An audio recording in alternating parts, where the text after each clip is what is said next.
And welcome. Welcome everybody to another Friday night live stream. For those of you that are watching on the replay, this live stream will be slotted to go for about 2 hours. We always run a little longer than that, but let's hope not this time around. And tonight we are making some roping, some decorative roping for this 30-pound sledgehammer. On previous live stream, we did the engraving work. We did a first pass on all the engraving work. I don't know, are they pointed at me here? They can see both, yeah. Okay, see me? We did a first pass on all this engraving work, and now we're going to take and do chasing work to accentuate this piece, this center column piece, to almost make it look like this is a collar been wrapped around a much bigger piece of iron. Again, kind of to give it that kind of mallet feel to it. So that's what we will be working on tonight. Hammer Time New York. Yep, you guys got lucky. 2 live streams this week. Welcome everybody. Royal Crow Forge, Hello, Fiery, hello. Thomas D, Tommy Wright, Coffee's Forge, Billy T, Thomas D. Hello everyone. Thank you for being here. We do appreciate it. Yeah, so this is a bit of a continuation on this hammer. It's quite a big undertaking, as you guys can imagine, with all the details and stuff that goes into, especially a size this, a piece this large. When Roy's done chased roping on hammers before, it's been maybe 2 to 3 linear inches versus this thing. I can imagine that's more like 20 linear inches or something like that. So It's a bunch. yeah. Yep. So what I'm doing here right now is I'm lining up basically my scribe marks, my scribe lines, where things are going to be laid out to, making sure everything's good and square. I'm eyeballing this because you get a little bit of play with the chisel. You can push the line one way or the other. You can push it that way or that way. So it's not super critical. I'm just making sure everything's proportionate before we get going. Just to have a good set of guidelines to go by. So as you can see, we've already done this half. I've already done this part of the hammer. You can see what that looks like. What everybody likes that. But you guys can see how this creates like almost like this is a collared type effect to it.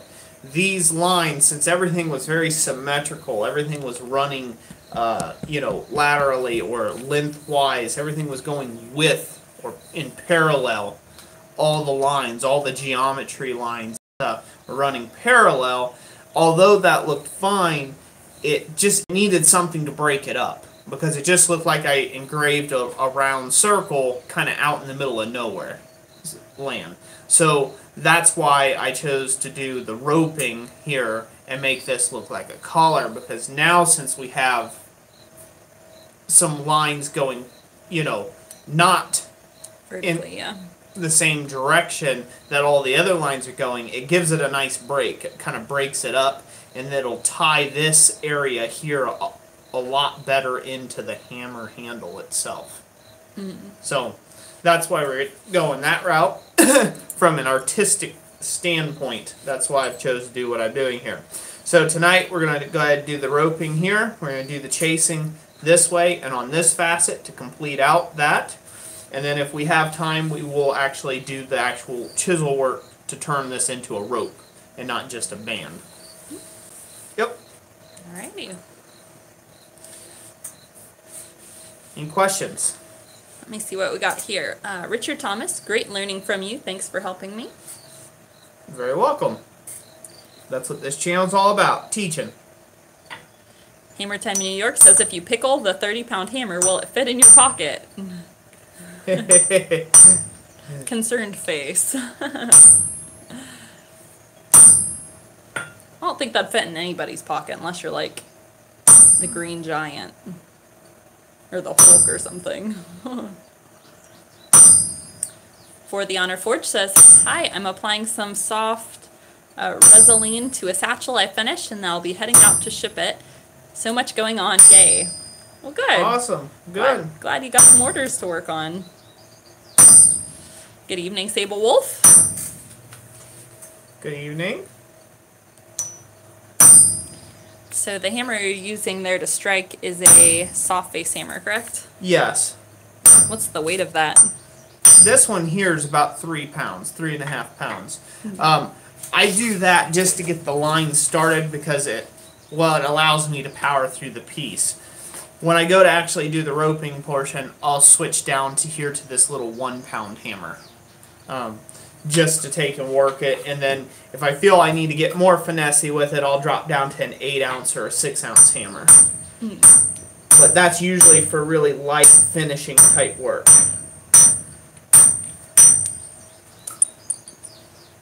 That tool looks like it makes a pretty clean cut. Yeah, it does. It's sharp.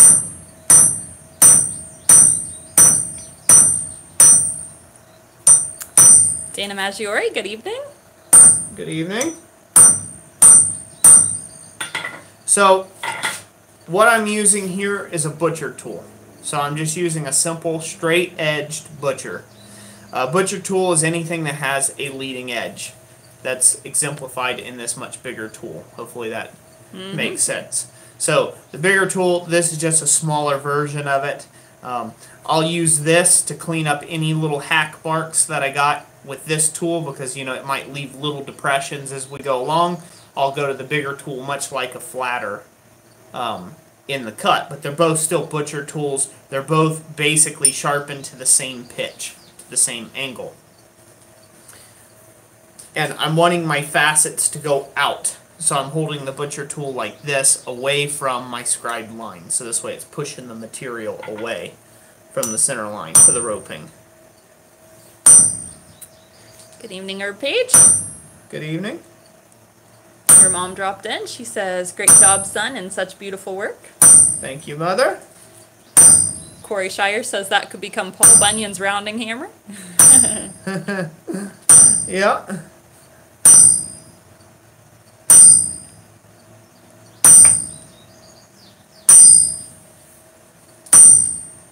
If Paul Bunyan had a hankering for smithing with a rounding hammer, yep, he could definitely use this. You might need to make some of his woodworking tools for felling trees, right?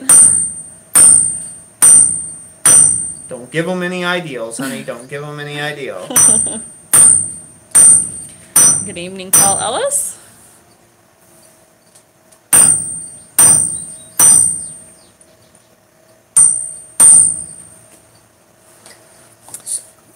Brent Houston says, howdy y'all, no car race on TV tonight, you have my full attention.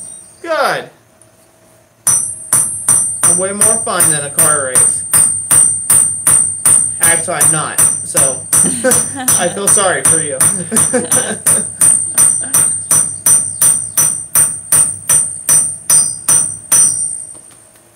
First Degree Forge and Rock and Blue Monkey says, hello, Roy and Jess, glad to see you as always. Hello, hello. Glad to be here. And Jason Sullivan says he's got to run for dinner, but we'll check in afterwards. All right, Mr. Sullivan. Have a good dinner. Paul Ellis says, Roy, that is amazing work. Well, thank you. It is time-consuming work, but it is oddly satisfying. So, you know, when you do work like this, it feels like it's never going to end, basically. Basically, it feels like it's never going to end. You're working, it doesn't seem like anything is moving. And then all of a sudden, it comes together, you know. You start doing it, and you're like, ooh, man, yeah, ooh, that's tying that all together, you know. Because basically, we're going from this plain side like this, and we're going to be looking like that when we get done. And it's worth it. it's worth adding that extra bit of detail. It's what makes the work stand above a lot of the other work that you see out there. So, which is good. Which is good. Keeps me gainfully employed to have kind of my own little niche thing that I can do. That other people can do as well. Just, it takes time and patience. You don't step right into doing it right away just because you say, hey, today I'm going to pick up chasing. And then you just start chasing stuff. It takes a little bit of practice. Well, it takes a lot of practice. It takes more patience than anything else. And then that willingness to screw up and fail, because you will. And you kind of have to have that acceptance about that and say, okay, well, I may screwed it up, but I'm going to try again. So you got to have that perseverance at it too as well. So. Right, and a lot of hand tools. Basically, anytime there's a little curve on something, you have to make each tool fitted for the project that you're chasing. Yep. Any little curvature or anything like that. Because they don't just make these tools. You're not going to find these someplace. You have to make them yourself for your own purpose. About how many chasing tools would you estimate that you have? I have 55 chasing tools. 55. I'm sure that amounts yet to double, probably in the next year or so. Yeah. Tom has several hundred. Tom Latney has several hundred chasing tools, so.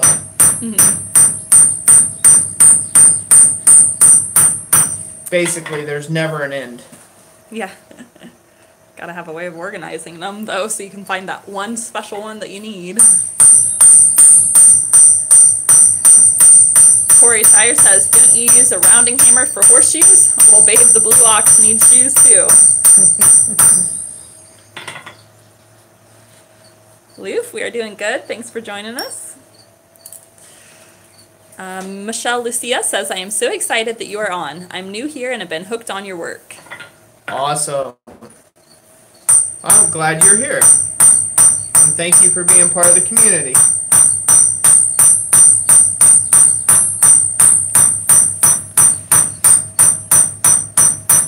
Thomas D says, sorry, be right back. Laundry needs my attention. See, yeah, you wouldn't want to accidentally drop your phone in the laundry bath there. Yep. Gotta get your honeydew list done. So for those of you who perhaps didn't get the notification, we did do a surprise live stream on Wednesday. And during that live stream, Roy was working on engraving one of the sides of the, I believe that's called a Flower of Life emblem that's on there. Yep. And that was per the customer's request. And so he shared some of the engraving techniques. Well, about two, almost 3 hours of engraving work. So. Yeah. Well, no, it was about 3 hours worth of a live stream. Broke up over 2 parts, so. Yep. Yeah, the first one was about 30 minutes, and the second part was, I believe, 2.5 hours. Mike G, yeah, we have had a pretty good week. Yeah. This has been my my to-do this week. Yeah. Everything's revolved around this hammer. Yep. And we're coming up close on the deadline, so Roy's been working quite diligently at it. Yes.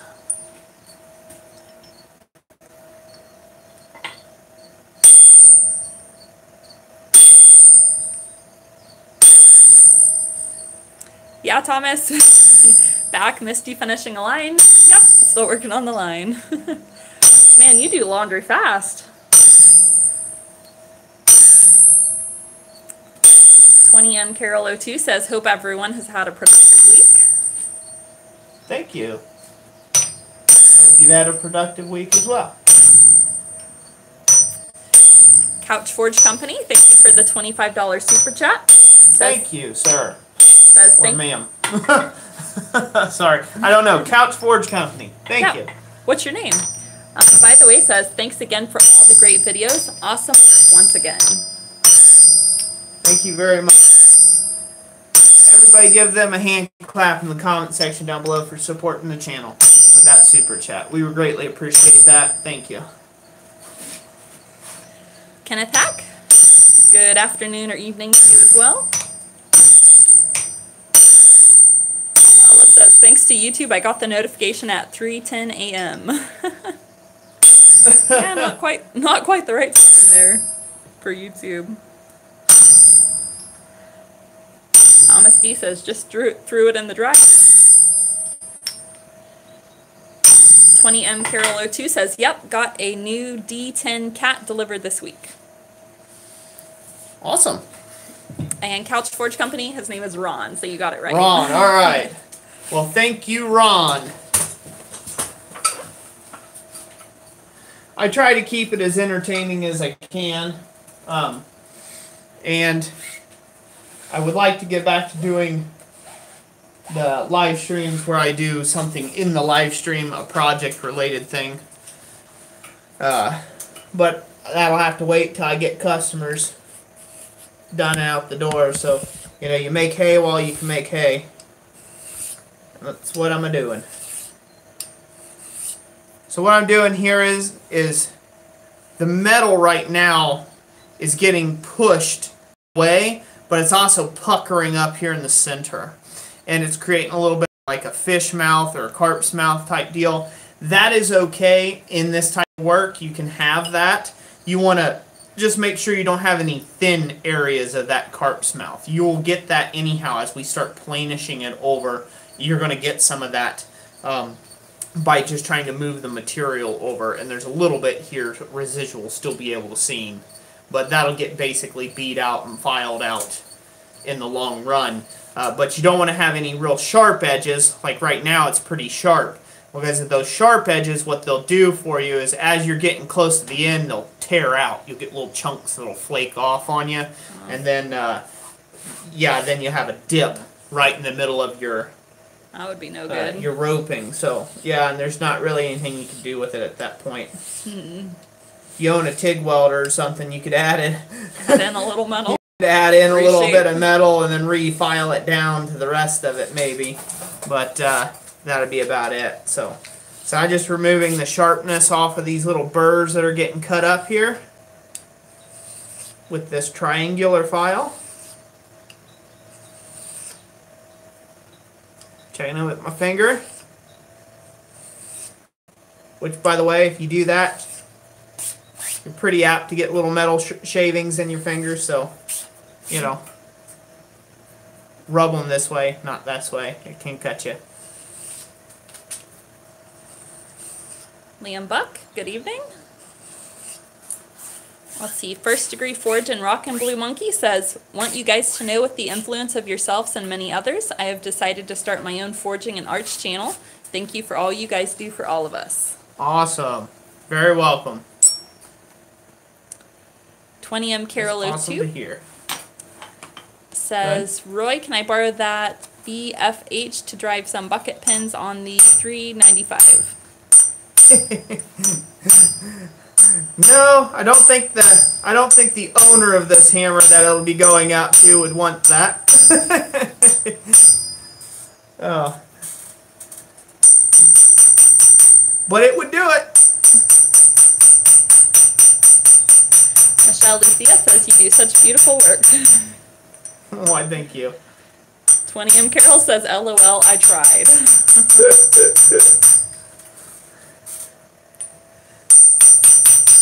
So I've been telling everybody for a while now that I've wanted to showcase some of my other skills other than just kind of like the beginner methods type stuff.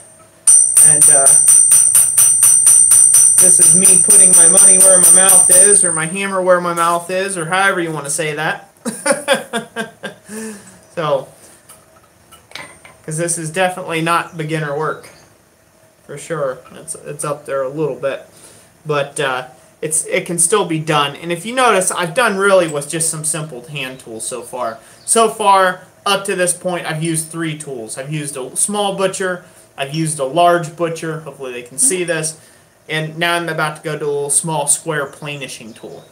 Little small square planishing tool. I have videos on making all these tools on the channel, so you can search up the Chasing Tool series videos. Yep, that's the playlist. And then, I'm using a small little slim taper bastard cut file, just a little triangular file here that you can get at basically your hardware store, and I believe this one came from Lowe's. So, yeah. So again, obviously a hammer of some kind. So with a very small tool set, you can get quite a bit of stuff done. So now what I'm going to start doing is I'm going to start pushing the metal in the center, basically knocking off the corners. This now has a square profile, and I'm going to start rounding that profile up as I go here.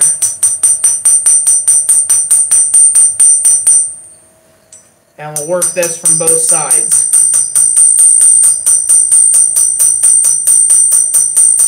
This is the whole purpose for butchering in this groove, to move the material away, because you also get a facet then that you can follow with your tool mouth. You can actually follow that right along there, right along the way. Any questions? Let me check. The B&B Forge says good evening, everyone. B&B Forge, hello. Thank you all for stopping in on this Friday night live stream, by the way. I know we did a little impromptu one on Wednesday night. That was just more or less me wanting to hang out with folks. And hopefully that didn't interrupt anybody's week too much there. I don't think they had nothing to do. I think there's like 50 people in there just sitting around twiddling their thumbs on a Wednesday night. Yeah. So every pass I make on this, almost every pass, if it's not every pass, it's every other pass, I'm trying to roll this tool up, trying to stand it up on each successive pass to get this more and more radius.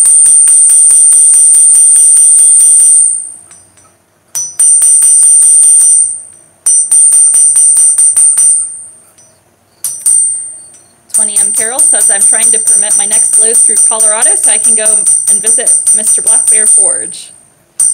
That'd be cool. I hope to visit Mr. Switzer? Yep, John Switzer there. Sorry, there's a lot of Johns out there. I just had to make sure I had the thing right. I hope to visit him at some point in time, too. We got family that lives out in Colorado, so. Like to visit him someday.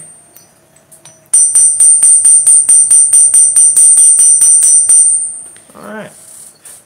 So now I'll take a file. I want to file off again. I'm getting those lips, those little sharp lips again. I want to go ahead and take a little bit of those off. So this way, again, they don't cold flap over. Tommy Wright says, hey Roy, I got to thinking the other night after you gave your testimony that when Jesus was hanging on the cross, the nails that held him up was made by a blacksmith. True, true. There wouldn't be any other ways, unless they were wood pegs for some reason. But history doesn't show that, so yep. You're right, sir. Probably not one of the shining achievements of a blacksmith's job back in the day. No. To be honest with you. Making crucifixion nails. As a blacksmith, I'm sure they were called to do all sorts of stuff that maybe they didn't technically agree with. Kind of one of those, you'll do it or else kind of deals. Mr. Coffee asks, do you have a ringing in your ear at the end of the day? No, not really. This is pretty low decibels, actually, type work. I usually work, I'm not doing it right now because I've got you all in the shop with me and Jess, but I usually wear some sort of hearing protection. And for this type of work, I'll listen to some music in the shop. And or I'll listen to headphones with some music playing in them, just so this way it's not so monotonous and boring. And then other times, I mix it up. You know, sometimes I just like hearing the hammer. I like to hear the hammer and the chisel work going on. Those little dinks can get very rhythmic.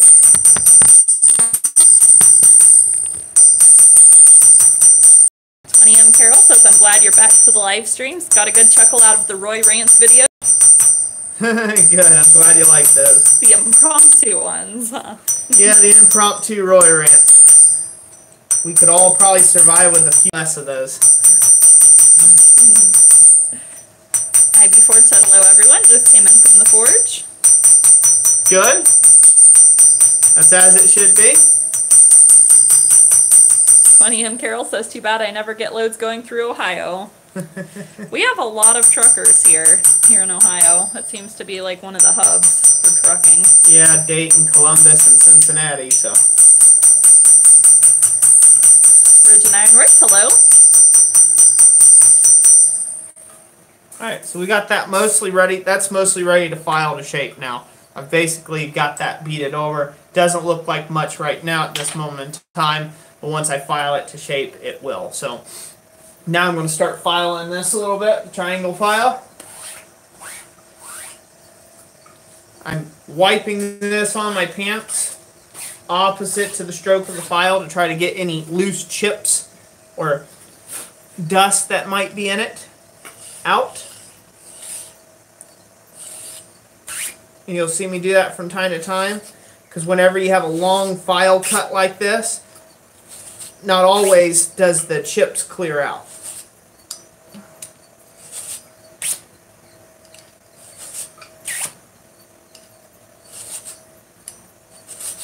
Mr. Coffee says, I photobombed you. Yeah, what happens if I want to change which lens the camera's viewing from, it just rotates, so it goes from the small lens to the wide angle lens and then to the front facing lens. So in order for me to change the lenses, yeah, you see me there for a second. I'm just rotating through the lenses.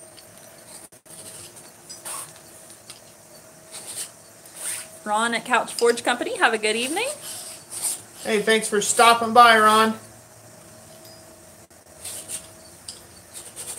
I believe he was the $25 super chat, wasn't he? Yep, that's correct. Yep. Thank you for the super chat once again. God bless you. Be safe out there.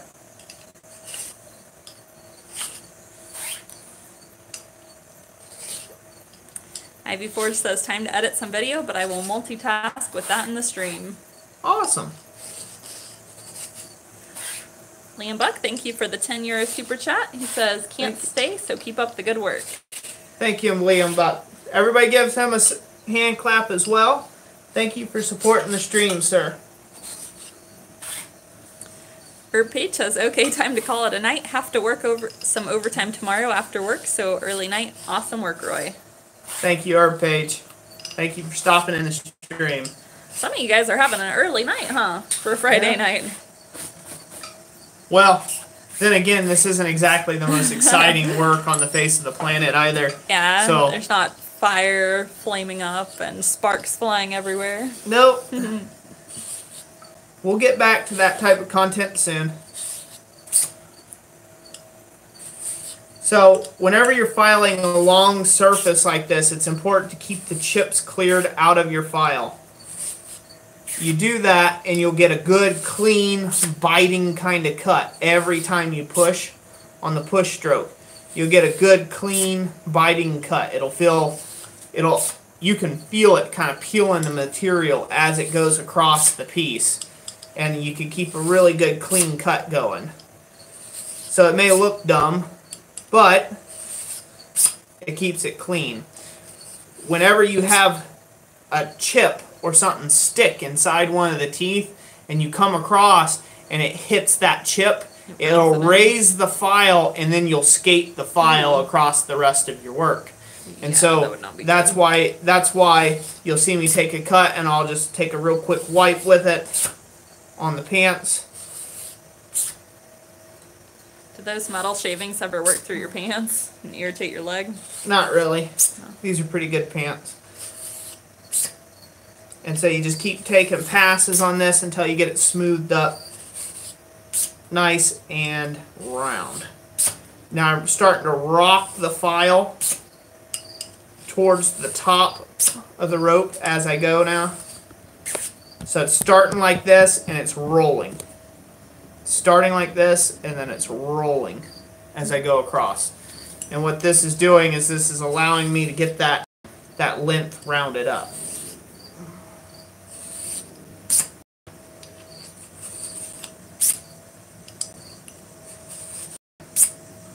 Now I'm just going to go on the top here.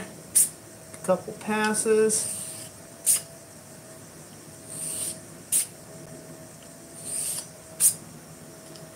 So after I get this done all the way around here,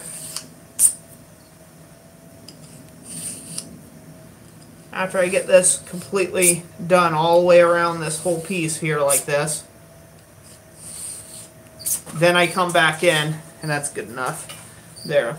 So we could keep going with it, but it's smooth. It's where it needs to be. So there's one bead done. So it's slightly, I want to say it's slightly better time-wise than chasing the circle, than engraving that circle, but labor-wise, it's more labor-intensive doing this. Just because there's a lot more pounding that has to be done for the chasing work. So, there we go. That bead is made. So now, I move to this side, get that done, and then we throw it up on diagonals and do the corners, and then that beading will be done all the way around. If you leave it like this, it's just considered a bead. Like running a bead, it's just beading, basically. Around here, it can make it look, again, it looks like a collar. The real trick is when you come along and you do some roping with it. And so that's when you come along and you actually put these little diagonal lines in it. And that's the rope effect. Mm-hmm. Yep. And of course, that's not the greatest thing in the world, but when you put your lines in there, that's what gives it the roping effect. Mm-hmm. And that'll give it that extra bit of panaz. Panaz. Panaz. It's all about the panaz. And of course, this will change a little bit. You can do this spacing however you want. I may not do this exact line spacing, but you get the ideal. See? Mm-hmm. See how it looks way different just by adding some more chisel lines, basically? Yep. Let's give it so that, compared to that, gives it a lot difference. See? Mm-hmm. So if you go from that to that, yep, it gives it a lot different effect. Mm-hmm. Any questions? Let's see here. Michelle Lucia asked, I apologize, but did you decide whether or not you were going to put the scroll work onto it as well? I have decided to stay away from doing the scroll work, mainly because I'm out of time. The customer would like to have their company's name engraved into the hammer handle as well. And I have a custom woodworker guy that's going to take and do that. The guy that had made the hammer handle in the first place, I'm going to send it back to him. And then I got all the fitting work and everything. And this thing has got to be in a box by the 2nd of September. So that's with my custom woodworker guy's labor involved. It has to be out the door by the 2nd. So I ran out of time to do the scroll work. I'll just give you an ideal. I have been working on this hammer, doing all the finish work for the past week. Getting all the grinding touched up, getting all the lines cleaned up, ground down from a forged finish. It took a whole day and a half to do just one engraving on one side, and it took another day and a half to do the opposite side. So to do the first pass, and then I did that for 3 hours, and then took an additional 3 hours plus some to do the next side over. like in the live stream there. So, not to mention I had to go back and I kind of had to go over a few lines again. So it was technically 3 passes on each engraving. So if I were to do the chasing work, and since then, all this, I've been working steadily since that stream, yep. Wednesday night stream, at doing this. So you're looking at several days worth of work here. Mm-hmm. That's transpired. So to do the scroll work and things like that, yeah, I might have another week or 2 into it, which I just don't have. Don't have the luxury of time. Which I could. Dustin Dixon, thanks for joining us. Thanks for being here, Dustin Dixon. William Carroll says, I'd like to have a Thor's hammer that size. And why is it when Thor throws his hammer, he's administering justice, but when I do it, I have anger management issues? LOL. Because you're just a mere mortal, that's why. That must be what it is.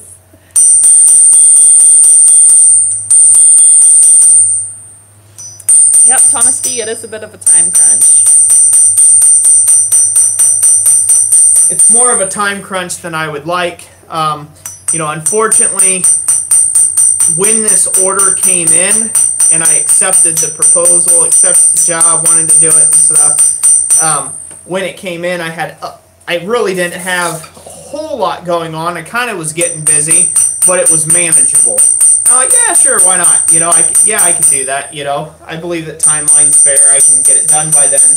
And then it wasn't literally just a few hours later, I got swamped. Order after order come pouring through the door. And, yeah. It's funny how that happens sometimes. Yeah, I mean, it basically came through the door in waves and droves. And these weren't just orders like, hey, I buy it and I need, you know, sure, you know, I don't mind waiting 2 months or 6 weeks or 8 weeks for you to get it done. No, these are all, if you want my money, you'll have to do it within a week or so, or 2 weeks or whatever. And so, again, I kind of rushed through all those smaller jobs, and then I devoted basically this entire month to this hammer.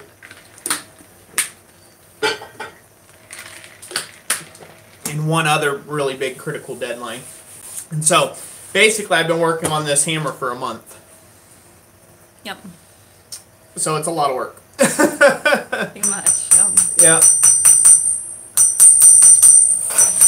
But that's just kind of how the way it goes. I'll peek around and say hi.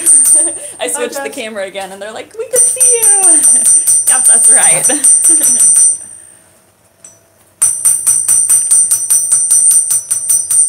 See, we have a Luis Pavani from Brazil. Luis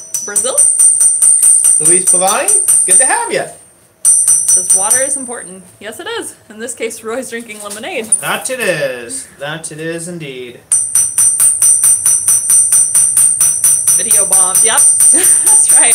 I'm just popping up all over the place.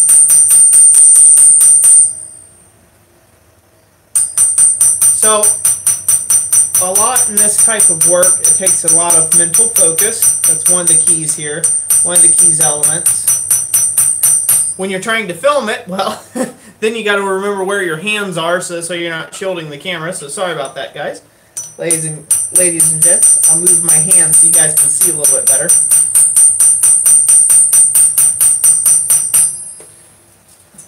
So, this is a great point to talk a little bit about business.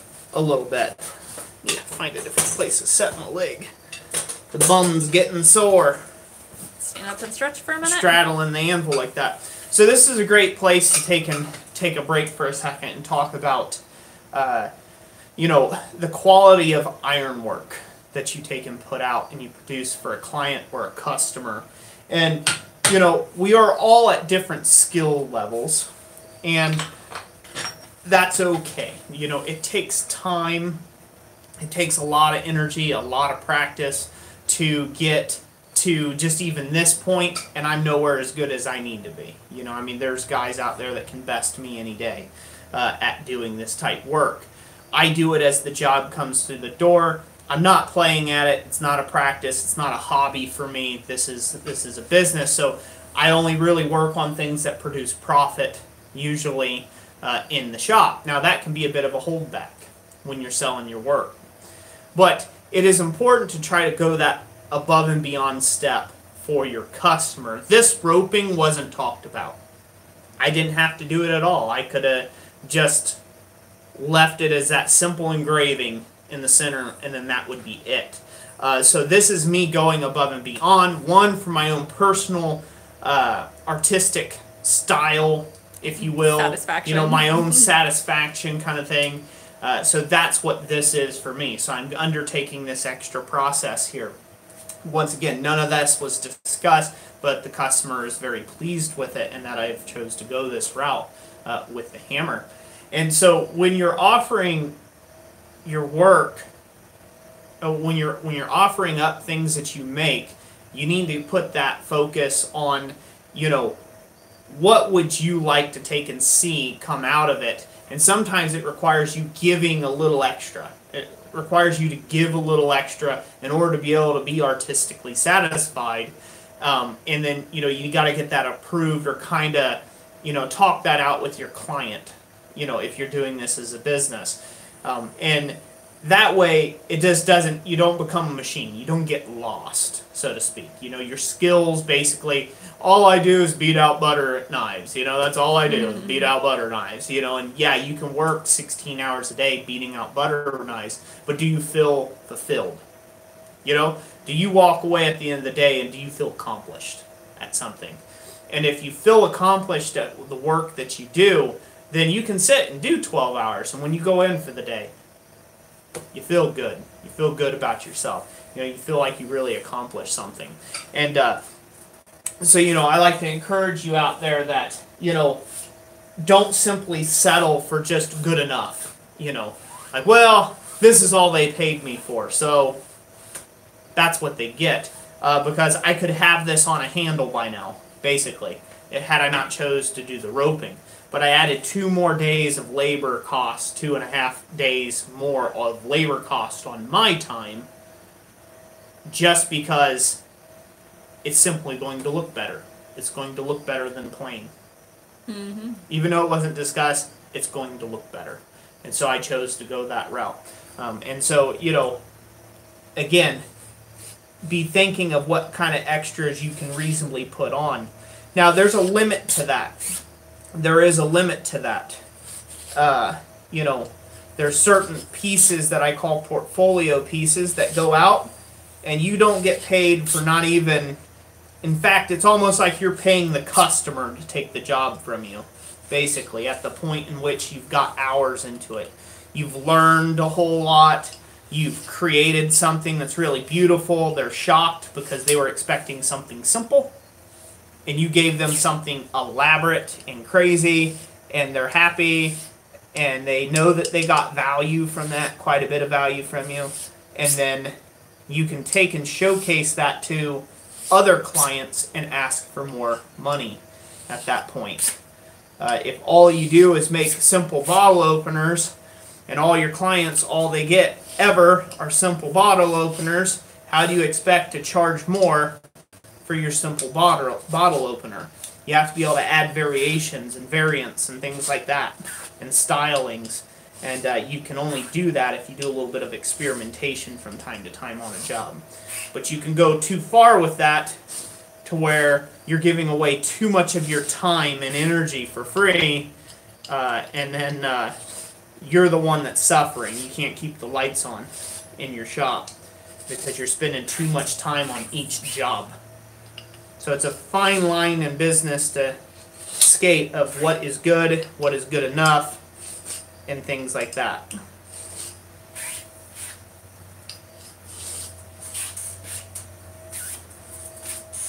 You guys can see there, I just got a little skate. So now I'll have to clean that little scratch mark up that I got with the file now. See? So that'll have to be cleaned up later. And that's all because I forgot to swipe off and clear the chips out of my file. Mm-hmm. It did the file and it scraped down the groove. Mike G says, Roy, you go above and beyond with your work. You are awesome. Thank you, Mike G. Glad you think so, sir. Let's see, Luis, I think it's Lewis. Thank you for the $2 super chat. Thank you, Lewis. Appreciate that. Appreciate you. Michelle Lucia says, I respect your honesty and love your inspirational words. That's what I'm about. I like to be honest. It can. Generally pans out a little better. Mike G says, Jessica, you're awesome as well. Why, thank you. Yes, you are, Jessica. Whether I'm photobombing or not, huh? I concur. She is very, very good and very awesome. So,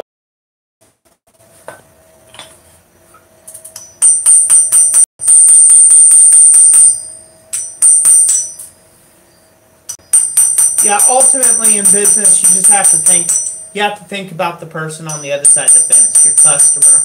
You know, they're entrusting you. They fell in love with your product for a reason. And, you know, it's kind of up to you to do a little sleuthing to kind of figure out what that reason is.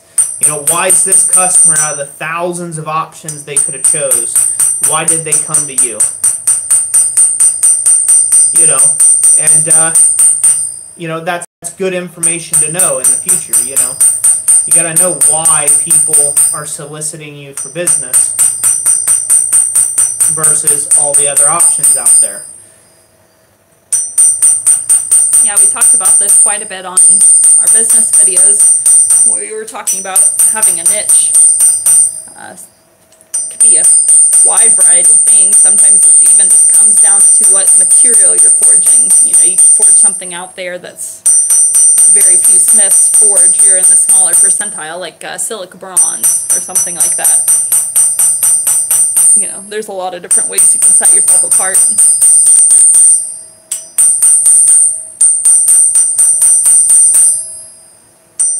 Ian Maggiore says, awesome work. Great words. God bless. God bless you, Dan Maggiore. Carol says, why is chasing and engraving by hand so hypnotic? It's all the dinging. Yeah, because you're the best, Roy. LOL.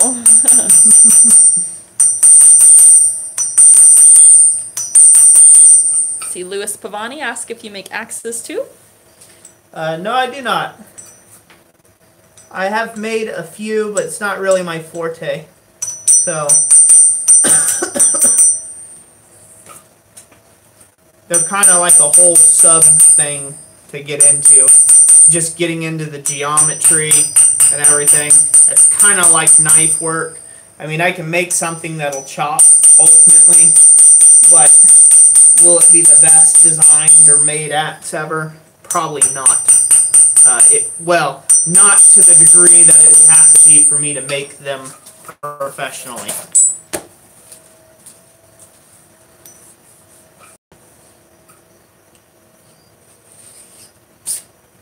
20 Carol says John Swister does axes and adzes. Yes, he does. Yep, that's kind of his deal there. Yeah, that's what I was about to say. I mean, yeah, we've looked at his Etsy store before, and yeah, he has a lot along those lines.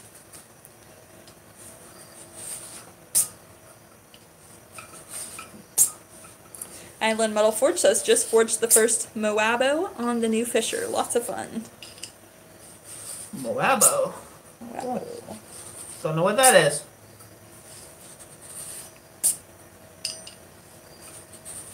Thank you for being here, Island Metal Forge. Yummas. Island Metal Forge. Ooh, Get a little tongue-tied? Yeah. Well, my brain's somewhere else, trying to horribly not wreck something, so. Yeah. Fiery says he made a battle axe the other day. Yeah.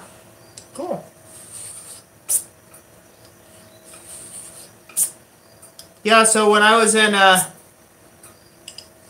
James at Kylines Forge streams the other night, this was what I was doing in the background for anybody that was over there. You were listening? I was listening. And filing. And filing. And forging and hammering and all that good jazz. So it's kind of the other way around for you, because a lot of times there's guys working out in their forges and watching you while they're working. So it was switched. Yes, it was.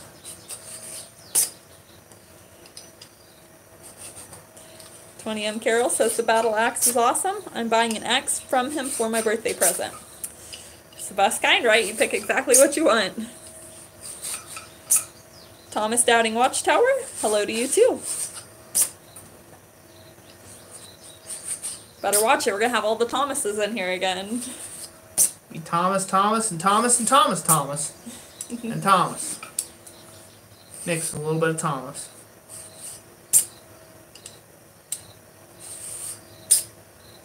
C Dizzle says hello, love the channel. Why, thank you. Thank you. We do too. Thank you for being here. So the last live stream, I believe I mentioned this. If anybody has tried here recently to use our Teespring link and it was saying that the page was missing, you can go to our website, blacksmithpdfs.com, and if you click on the Teespring link from there, there's a little, it's one of our little icons that says merchandise, and it's got some pictures of t-shirts and stuff. That one is active and that'll take you to our storefront. So our Teespring store is still live. I just need to go through and change out the links in the video descriptions themselves. But if you go to our website, you can find it from there. Mike G says, Roy, I'm going to use one of your videos to make a swedge block. I have to make at least 2.5 inches deep. Any recommendations? You have to make it at least 2.5 inches deep, the depression. Yeah, that's what it sounded like you saying. If you've got to make it real deep like that, a really deep impression, if you can, start with drilling a hole. Not all the way through, just through the first maybe, say, inch or so. Try to just core down into it the first inch or so, and then hammer in your punch, so to speak, progressive size. That'll allow you to get that real deep bowl without as much to distort and move. That's the only advice I can offer there. Says, yeah, Roy, wood swedge. A wood swedge? Okay, like the sinking depression. Okay, if you're making a wooden swedge block, only advice I'd say on that is wear a respirator and be patient with it. Make sure you burn, make sure, as I said in the video, to char the depression. You need to char the depression in order for it to hold up to years of use. If you don't char the depression, what ends up happening, see, here's a perfect example. See, it's starting to wander. There's a chip stuck right in my tooth. You guys won't be able to see it, but there's a chip stuck right on the tooth here. Little sparkly spot. And that's why you wipe, this way it doesn't wander like that. Keeps your work neat. Yep. 20M Carol says, I've been eyeing a cross peen from Roy also. Might get 2 awesome birthday presents this year, LOL. Or you could plan ahead for Christmas too. As long as you're willing to wait for your birthday present. If you buy a cross peen from me, be happy to oblige. Ivy Forge says, yay, editing is all done, just waiting to finish uploading. Sometimes that seems like the lengthiest part, if you have a bad internet connection. My birthday is on Christmas. Both my sister and my dad have December birthdays, but my dad's birthday is New Year's Eve, so he gets to have one of those double birthday holidays too. I think that one's good. We can move on here. Good enough for right now. I won't make you guys watch this whole process because I'm going to have to come around and do it some more, so all the way. This is just called roughing it in. But there you go, you guys can see those. chased in and roughly the time that it took. I don't know what time. I don't know how How long we've been at it for. 54 minutes in. 54 minutes in. So there you go. About an hour to do all that. So far. An hour so far. There's a little burr there. A little bird to take care of. Let's see here. We got a few questions. Tom Stouting Watchtower says, how heavy is the hammer? The hammer that I'm working on. The hammer that I'm working on that I'm making right now is a 30-pound hammer. How close are you to that the last time you weighed it? Last time I weighed it, I was dead on. 30 pounds. Cool. About 2 ounces over. Nice. So I count that dead on in a 30-pound billet. So pretty much. All the little chips you're removing there might be those extra 2 ounces. Yep. Mike G says, Roy, I'm working on replicating odd-shaped helmets, so the only way is to make a custom swedge. Yep.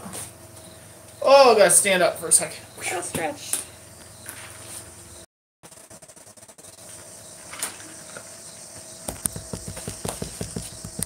Redirect the camera there? Yep, the only thing you can do is do that.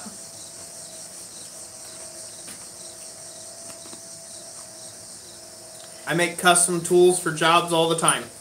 Sometimes one-time tools. Things that will never get used again. This stuff, chasing tools, you can always use those over and over and over again. So those are a great profit of time.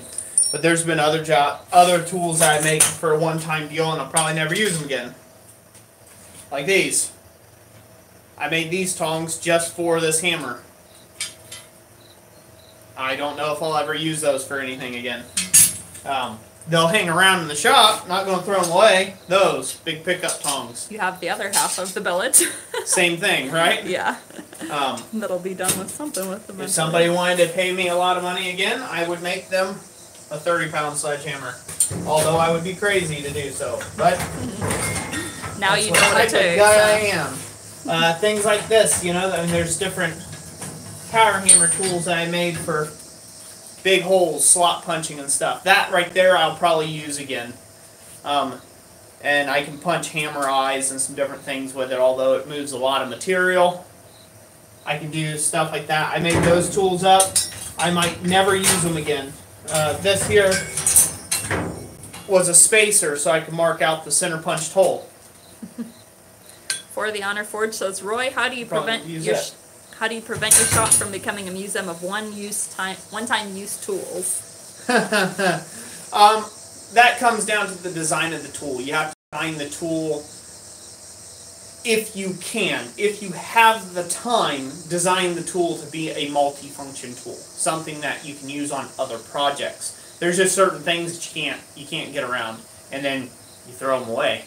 And you pitch them. They're costed to the job. You made them once to just get the job done. And that's what they are. They're costed to the job. There's certain things that, you know, you can get away with and get tools made. Say you need a certain size hammer that you don't have and you're going to forge a custom hammer for yourself. Well, you can get away with doing that because you'll use it again. You know, it's not like this was the one and only time that you'll ever use that hammer. You know, you're always going to probably pick up and use that hammer at some point in time. So I'm kind of surprised you don't have more hammers. Did you get rid of some of yours? No. No? Okay. No. They're all up there. Top row up there. Well, there's a few of them in the box. Oh, okay. I got a few in the box. They're not all up there. Must be what it is. Yep. Let's see here. Fiery says, have you ever made armor? Nope. I've never really gotten into the whole armor thing. Making armor and stuff like that. I guess it's a lot like sheet metal work. More so than forging. There's not that much forging involved. A lot of white smithing is done for armoring. And for that I'm okay with just letting somebody else be a specialist in that.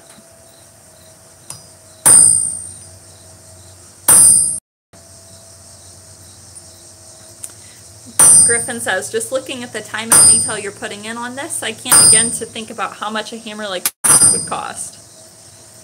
It costs a good bit. 20M Carol says the extra time, though, is what sets your products above others. Yes, it does. So yeah, so I'm not going to go into that to the exact price here, but this is essentially a month's wages for me. So just as an ideal, because I've been working on this for an entire month. So plus all the pre-time to that. That's all freebie time technically. Just because, I mean, there's a limit to how much someone can charge for this or that. But even before I started on this job, there was all the planning stage and what I was going to do, how I was going to do it, all the tools that it takes to just get the forging done.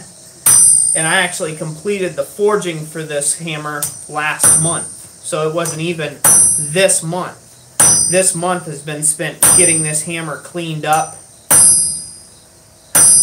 and finish forged and drifted and things like that. So most of the forging, pre-forming, and all that other stuff was done last month, towards the tail end of last month,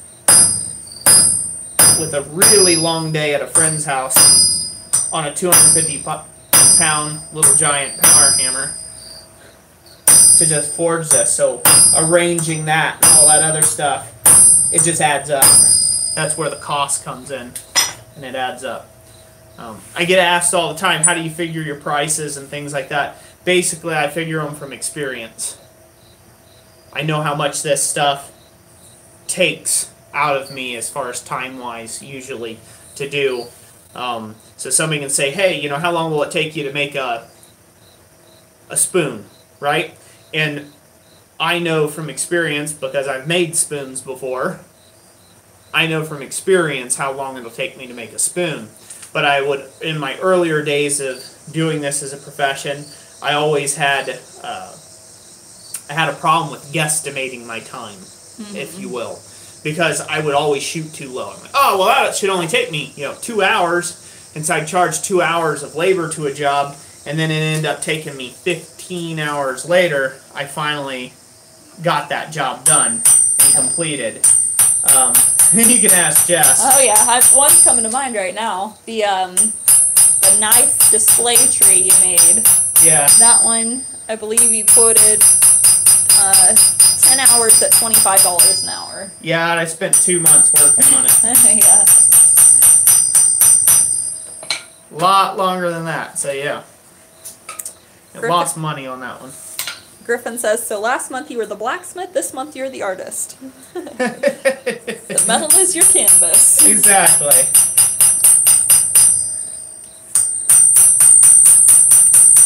So yeah, the important thing to think about some of this stuff is, and I get asked occasionally by people, oh man, how much would it take you to, how much would it cost for you to make me a hammer? And this is usually done by a fellow blacksmith that's asking me. And I just tell them, make your own hammer, man. Like, not that I don't want to do the work for them, it's just my work is it's very expensive, and it's that way for a reason. And that's one of those things where I'm just like, you're a blacksmith, go ahead and make your own hammer, I mean, like, just make it. It's not that hard. You just kind of forge some stuff. And it comes down to that I make basically wall hangers. These are hammers that are, yeah, you can use them.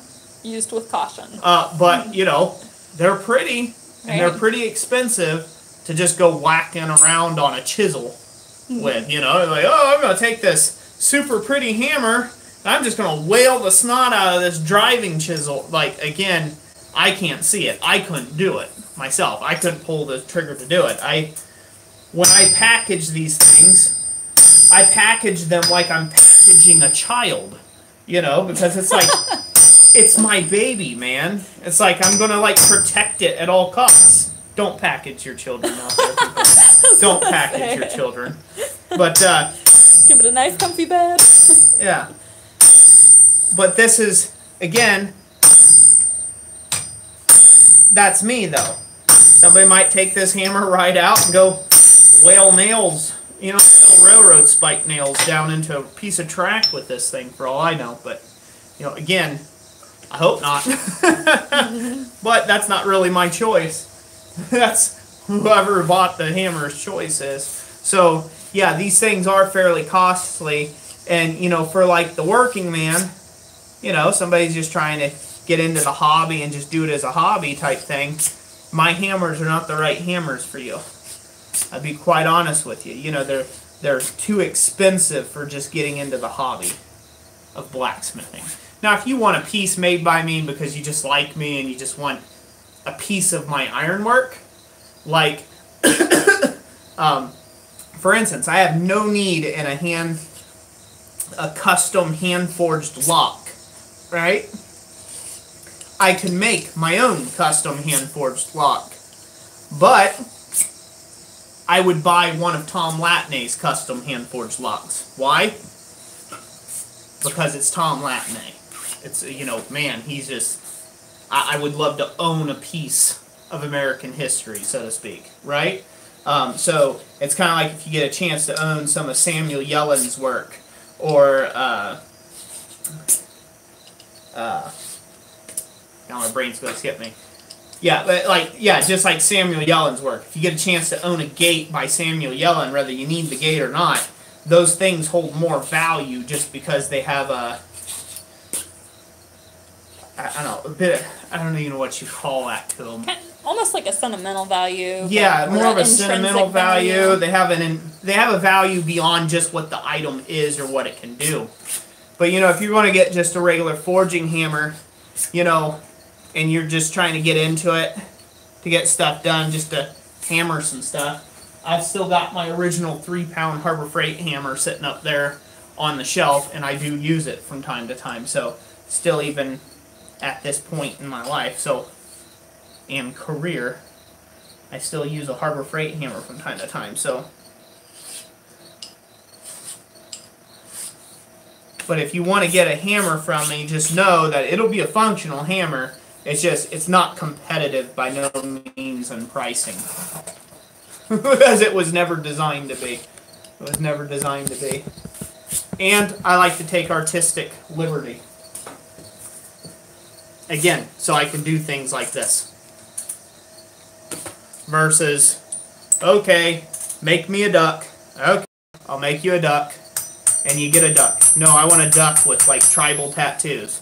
You know what I mean? Like, I'm going to do a duck, but I'm going to make that duck look cool, man. You know? Or what I think is cool.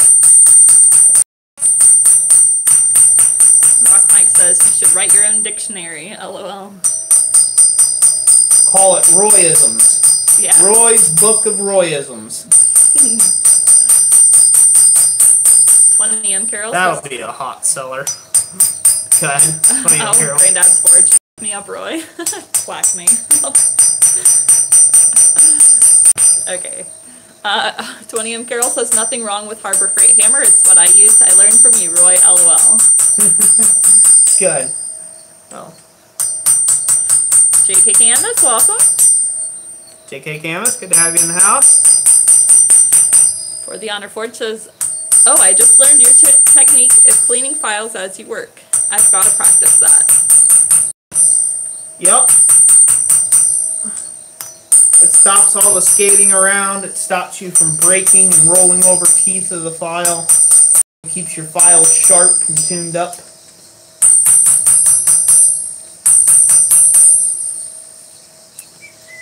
M. Carroll says right now I'm making hinges, drawer pulls, and nail hooks for my little cabin that I'm building. That's awesome. One suggestion I have for you is take crafts, because if you are wanting to start your own online store, having those items in use, those can make some really nice portfolio pictures. Yep. For the says Roy, are you wearing some Tiny Ear Pro? That ring, man. It's actually louder on the camera than what it is here. It's not that loud in the shop, not that I notice. Yeah, I don't think it's too bad. Oh. No, not wearing any tiny earplugs. Again, I've said it before, I'm deaf to low tones. And so if I put on, and my voice can go down into lower tones a lot of times while I'm trying to talk and get to a lower tone, and so I can't even hear myself talking. So those low tone noises that I'm deaf to, if I were to put on hearing protection, I would sound like I'm yelling at you guys in front of a jet aircraft taking off. He says, okay, I'll turn my volume down, LOL.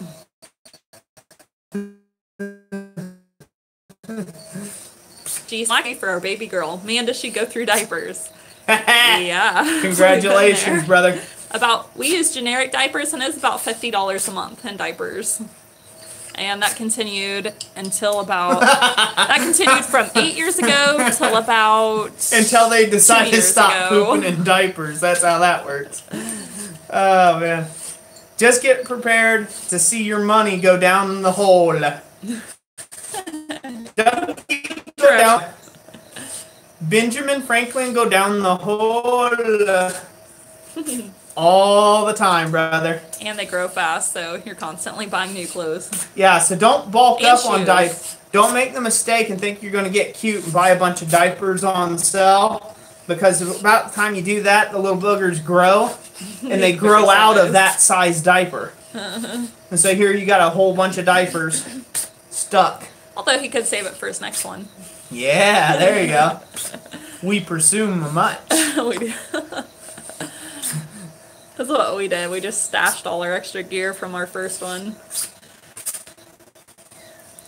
Granddad's Forge, thank you for the $2 super chat. Thank you, Granddad's Forge. Appreciate that. Thank you for being part of the channel. Everybody give these people hand claps, by the way. Yeah, I'm like severely focused right here. Oh no, everybody's on the ball. They're doing what they're supposed to. Good. I'm sorry if I'm not being as interactive.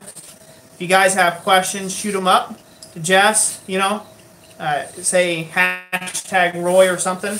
Jessica can interrupt me and get a hold of me. And yeah, we got 25 in here. I'm able to read just about everyone that comes in. So it's a small night, huh? Yeah, it's been a little on the slower night. To be honest with y'all, I was surprised I'd have so many people in a Wednesday night stream because I just, 50 plus people there. And we lost you twice. And everybody was still there. Yes. I was like, I didn't find engraving that interesting. I have a hard time getting that many people in a stream when I'm forge welding wrought iron hammers together. I don't think we had that many people in a stream. So, that's interesting. Yeah. I guess maybe Wednesday nights no one has anything to do. Maybe. C-Dizzle says, I tried to rehang the Harbor Freight hammer, but the top split pretty bad when I drove the metal wedge. The top of the hammer? Or the top of the hammer handle? JK Canvas says, we come for your wisdom. Good. Be something. Wisdom, so therefore you get. 20M Carol says, I told you, Roy, that's hypnotic. Either doing it or watching someone else do it. Yeah. By the way, to back up my previous statement where I was talking about the expense of the hammers and stuff, I'm by no means discouraging anybody from buying a hammer from me. Just want to make that clear. Just do so with the knowledge that there's cheaper hammers out there to be had that have just the same, if not better quality than my hammers that you can forge with. So, yeah, if you want to see some examples, we do have some listings up, claw hammers, and I think a couple of the different hammers up at our website too, so you're welcome to kind of preview the pricing there. I don't know if people have better hammers per se than I do. There's just some people, they're specialists in making hammers, man. they're just good. You know, I mean, they know how to make them. They understand everything about them. They've got tooling for them. They can make hammers in less heats than it takes me to make hammers. Again, there's just people who they're set up for that. That's their thing. That's their stick. Mine is the artisty kind of thing, and then I've just recently gotten popularized for these kind of things, and people have enjoyed my work. So there we have it. All right, you got Now all the we have to edges do the met roping up? work. Huh? You got all the edges met up. Yep. What do y'all think? Shiny. Everybody likes it. JK Canvas says yes, but those other hammers aren't Roy's hammer. It's not the Mega Hammer. It's not the Roy's hammer. Don Wallen, welcome. Today we are working on some chased metal roping. Yep. Alright, so now I'm going to do a little bit of hand sanding. Take out some of the finer scratches that I put in and see where there's deeper scratches that I'll have to go over. Let me grab some more sandpaper here. Questions, Jess? Sure. 20M Carroll says looks great in the Smoky Hills of Schoolbone, Tennessee. Woohoo! Fiery says looks great. JK Canvas looks amazing. Frank Strock, shiny. B&B Forge looks good. Mike G looks great, Roy. Awesome. Glad you all like it. And thank you all. Thank you all for the compliments. Very kind words of you. JK Canvas, the Avengers had Thor's hammer and I would have a Roy's hammer. There you go.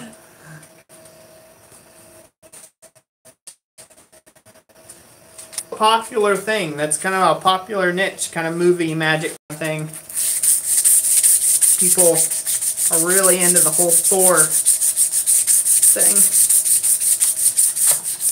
Now with doing that, do you have a fear of sanding down too low on your engraving where you'll have to redo lines? Yep, I sure do.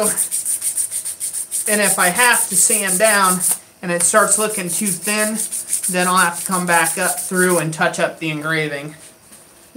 And just drive the lines a little deeper if they thin out too much.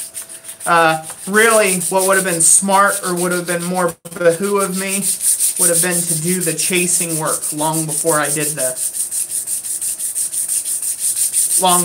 the engraving. That would have been smarter. So let that be a lesson to you.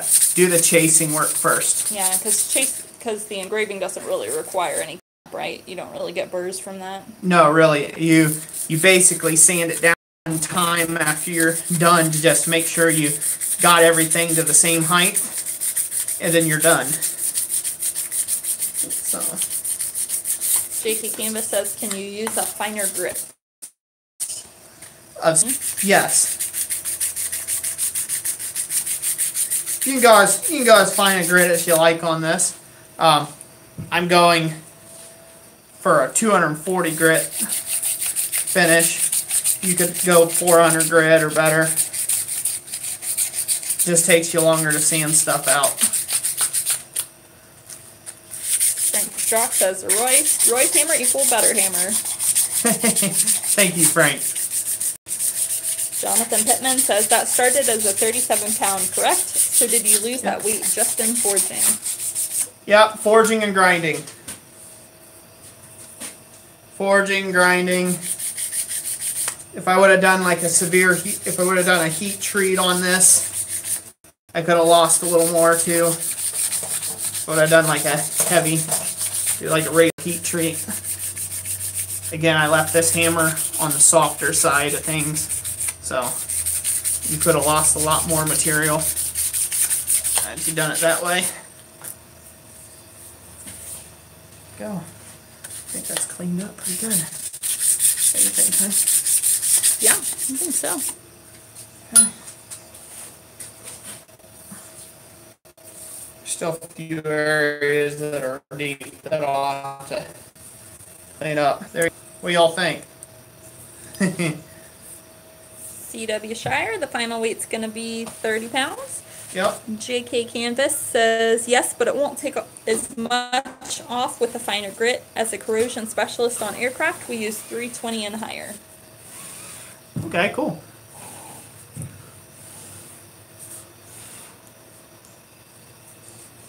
Corey Shire says pretty. All right. So now we'll get a little bit of acetone, clear off some of my dark marks here. Let me see if I Okay. take a little bit of acetone. I got a few marker marks here that I just want to clean up. So they're not distracting you? Yep. But the only thing that I see is my lines that I need to put in it. I don't want any marker mark lines in there. Any undue marker mark lines.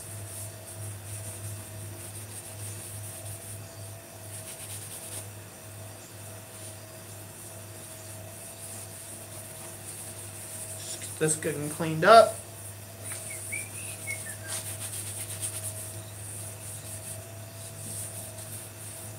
Go.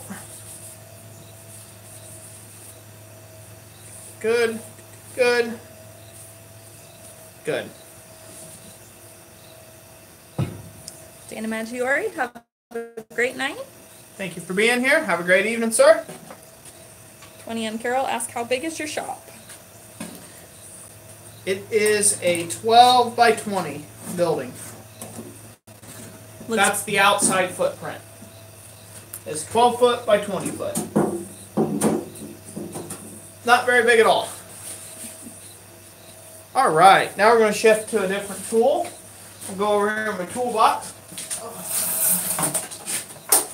and find it.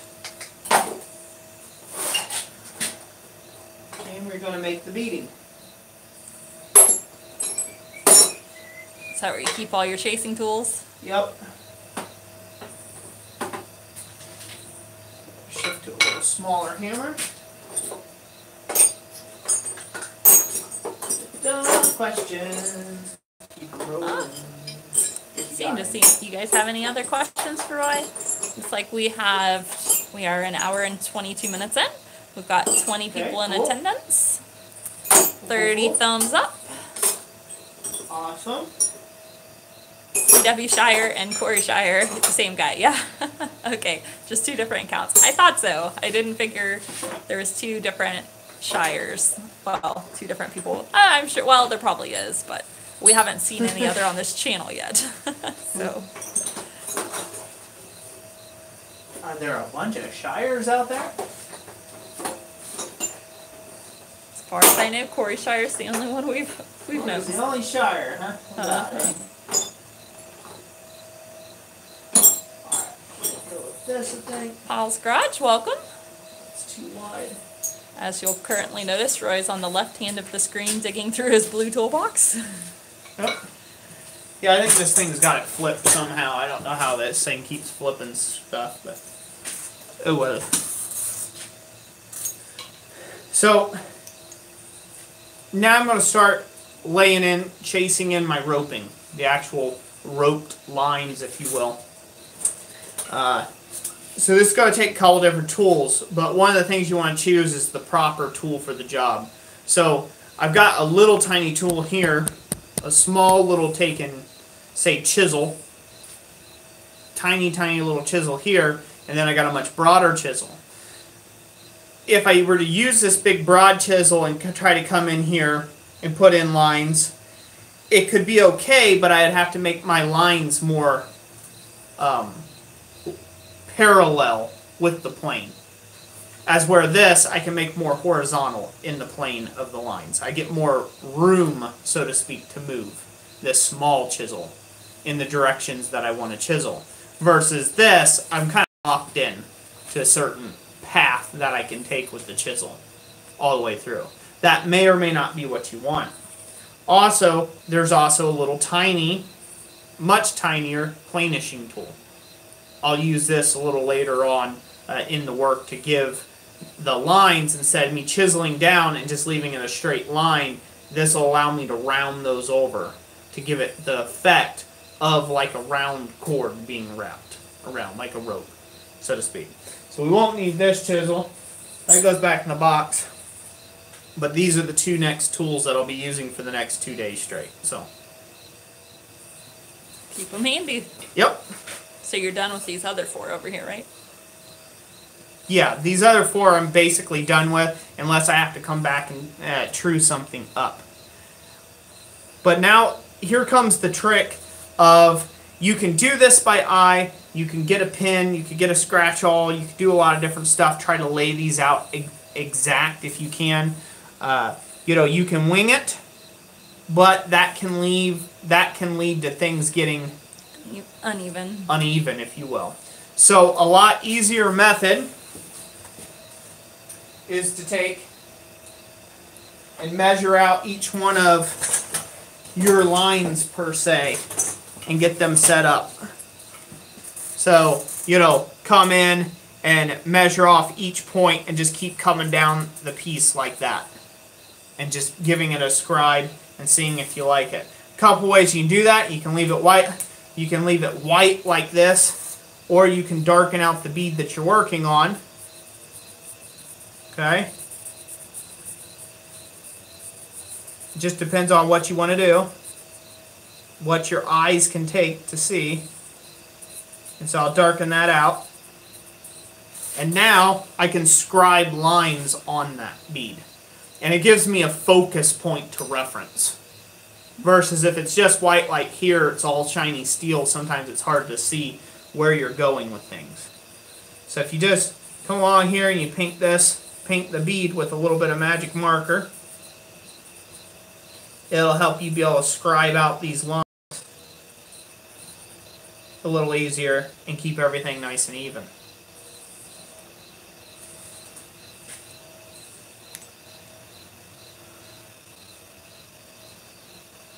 So I'm going to set my angle. And here's the other point.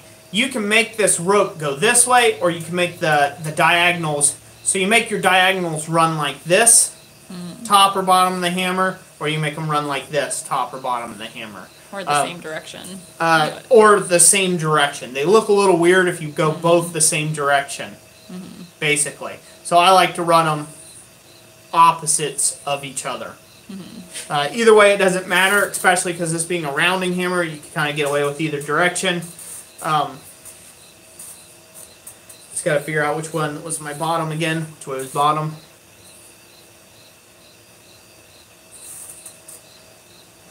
I had it.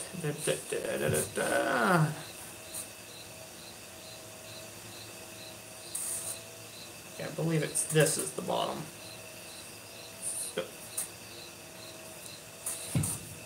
Yeah, that was going to be bottom. This is going to be top.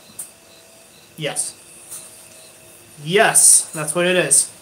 So you just figure out whichever way's up, down, left, right, however you want to say it, and then you just figure out your pitch. And for this, I'm going to try to do them all at a diagonal. So I'm going to do a little diagonal pitch. I'm going to try to keep this pitch exactly the same. If I move this over, I don't know if anybody can see this or not. So what I've done here is I'm using the front edge of this little rule here as my straight edge.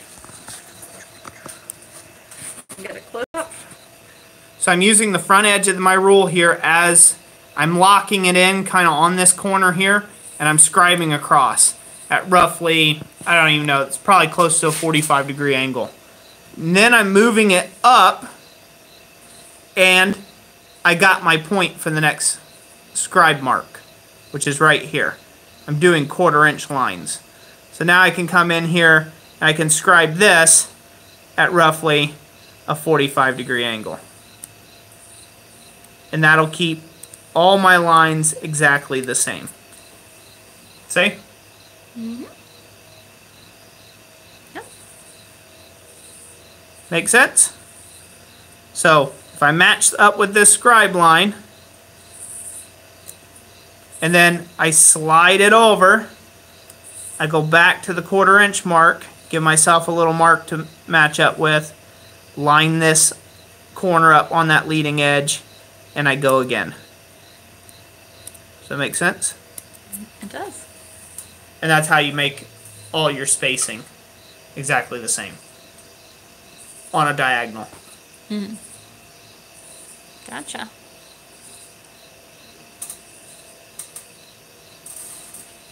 Sounds good? Yeah. Okay, you can go back. All right.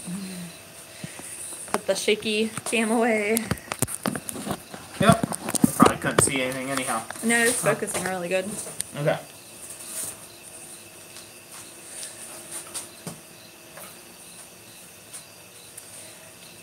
Carol says, using a Sharpie like a Dicam. Yep. It's actually easier than the Dicam. Dicam's a mess. Anybody I've seen use blue Dicam stuff, it's like it gets everywhere.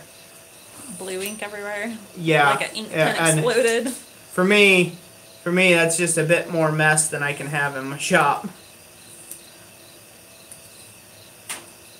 Nothing against it if you're used to using it. I mean, it's a great thing. It doesn't come off. But I mean, magic marker don't come off either. So it's like having Dicam and a pen.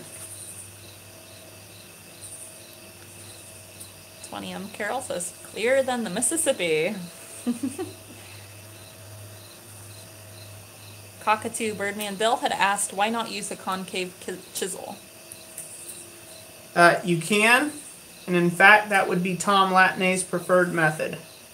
If you do it like Tom Latney does, just way better than me, that would get you good. So I've got them forged, they're cooling. I've got some made up, or what's going to be concave roping tools. When I took my class with Tom Latney and I made roping stuff and roping chisels, I just ended up I just didn't make those. I was kind of behind in class. I kind of needed to catch up. I had made a slew of other tools, so I figured I'd wing it with just a chisel. So I made a little tiny chisel. That was an option that was given, so that's what I did just to save time.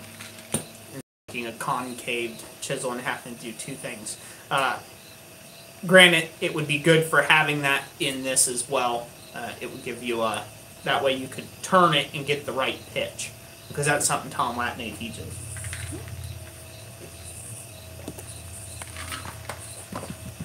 For the Honor Forge, have a great evening. He said, thank you for sharing your technique.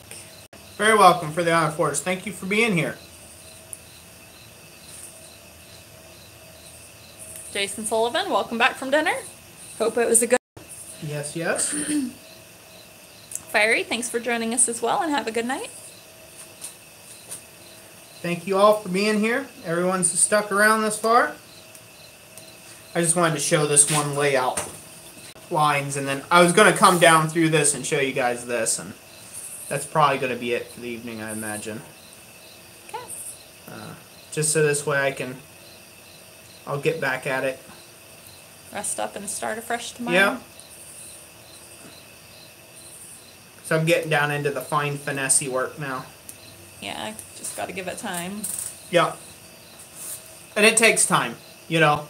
This is gonna take time to do it right.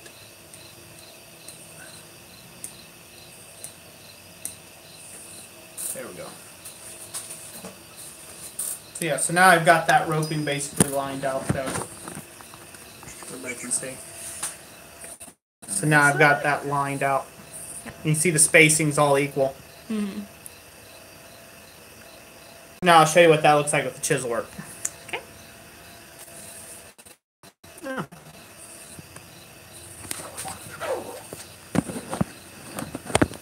So I'm going to start down here in the cut on the side of the rope, and I'm going to roll over the top.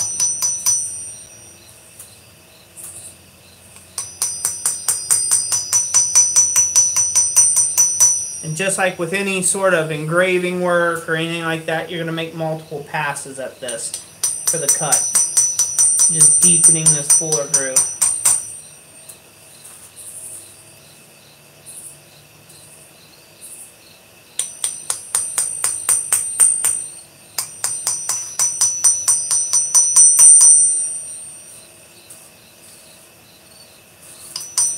Always working back to yourself. It's a good thing to dedicate yourself to doing. because right here I can't see anything. But if I roll this around, now I can see where I'm coming back to. So you just got to keep rotating the piece.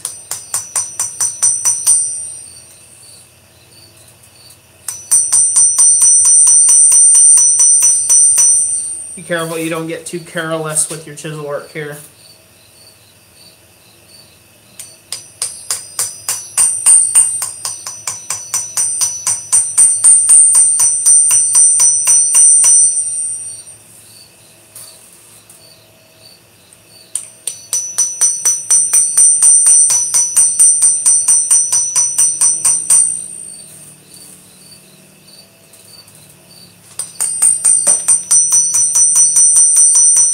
Dead quiet in the comment section.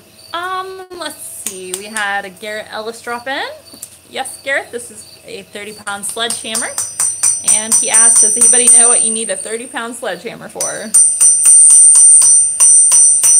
Who doesn't need a 30-pound sledgehammer? This is for a client. To the best of my knowledge, he works for the circus or some sort of carnival type thing, and I'm going to be using it there for a game, like a carnival game.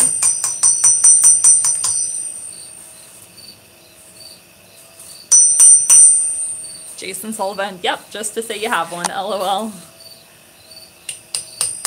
Rock Mike says, when I get home, I'm cranking the heavy metal and beating me some metal. I need to escape. B&B Forge smashing stuff, yeah. Can smash some major stuff with a 30-pound hammer. You gotta go live, Rock Mike. Let everybody watch that. I'm sure that'd be a hoot. 20M Carol says, I want a 50-pounder, Roy. Be like putting an anvil on the end of a stick. I can make you one. Rock Mike says, gonna smash some serious stuff. Oh, blacksmith therapy. For Shire, because sometimes you just gotta go bigger, LOL. Sometimes. Don Wallen says, I'd like to see the transition over the corners. See the transition? Yeah, like how you go over the edge and keep the spacing the same. So do the lines over the corners, or you just want to see the corners?